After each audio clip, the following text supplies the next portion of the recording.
как дигиталната среда променя поведението на институциите. Тук е добре да включим господин Людмил Каравасилев и госпожа Ания Лашка, която от една страна е пиар на Българска стопанска камара, от друга страна е заместник-председател на Дружеството на институционалните пиари към СБЖ. Аз се присъединявам към всички така основни послания, които чухме до момента, преди всичко за това, че новите медии ни карат много бързо и ние да се променяме и на моменти дори да се чувстваме неуверени и така да импровизираме, да търсим, да се учим в движение, но със сигурност и моето мнение е, че това е един по-скоро голям плюс, отколкото минус. Изобщо не се притеснявам от факта, че рано или късно традиционните медии ще отидат в историята. Тук съм склонна да подкрепя господин Бехар. Това, което със сигурност от гледна точка на потребителите, т.е. от гледна точка на институциите и организациите ми прави впечатление, че всъщност неправителственият сектор и политическите партии много по-бързо се ориентираха в онлайн средата, отколкото държавните институции.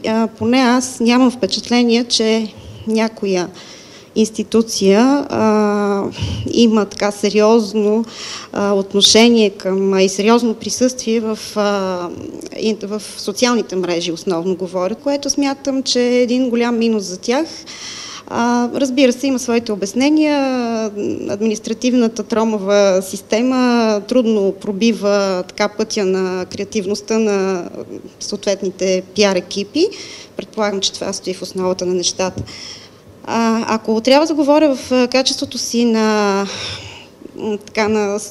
член на Дружеството на институционалните пиари, ще споделя, че всъщност дори когато общуваме помежду си, ми прави впечатление, че колегите ми малко трудно възприемат въобще идеята да влязат в Фейсбук или която и да е друга социална мрежа. Дори така под сурдинка се казва, трябва малко да седнем да си поговорим, малко така да дадеш някои идеи. Тоест има едно притеснение като че ли от съществуването на мрежите и от влизането в тях с пълна сила. Това е от гледна точка на институциите. В качеството ми вече на пиар на Стопанска камара, лично аз много държа на този тип комуникации. Ние поддържаме корпоративна страница, естествено, но поддържаме и Фейсбук страница. Смятам доста сравнително добре се справяме, не мога да твърдя на 100%, защото, както вече стана ясно, нещата се променят много динамично. Това, което искам да поставя като проблем, може би, е липсата на специалисти по онлайн комуникации.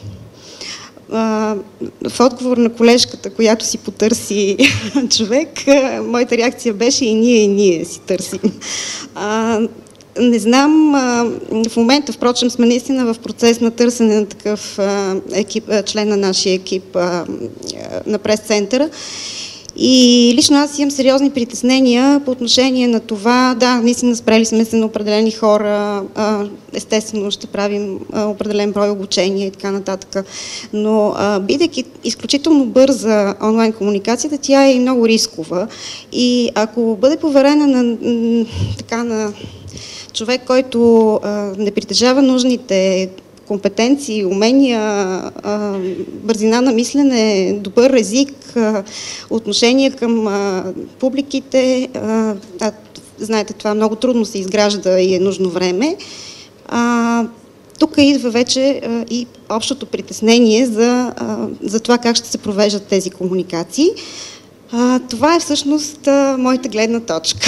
Иначе наистина споделям мнението, че интернет ни кара да мислим малко като че ли леко се събудихме. Аз също съм от поколението, което пускаше факсове, само че не 2004, а 1997 година. Така че доста дълго време съм пускала факсове и доста дълго време бяхме започнали да заспиваме на бюрата, следвайки някакви стереотипи на работа, някакви усвоени механизми, така, карахме го, как да кажа, по учебник, така, по един план график, докато сега социалните мрежи ни карат малко по-бързичко да се адаптираме, да мислим. И ще ви дам един много, много простичък пример. Съвсем скоро ми се случи, може би преди месец-два, правех едно вътрешно обучение за това как да работим с социалните мрежи, как да управляваме корпоративна страница в Фейсбук. И в момента, в който значи предната вечер си бях правила слайдовете, съвсем топла презентация, с свалени принтскрини от Фейсбук. Сутринта представям как изглеждат нещата, връщам се в офиса, отварям Фейсбук и се оказа, че той е с коренно променена визия, когато введоха таймлайните. И моята лекция всъщност се оказа безкрайно остарява, точно в рамките на по-малко 24 часа.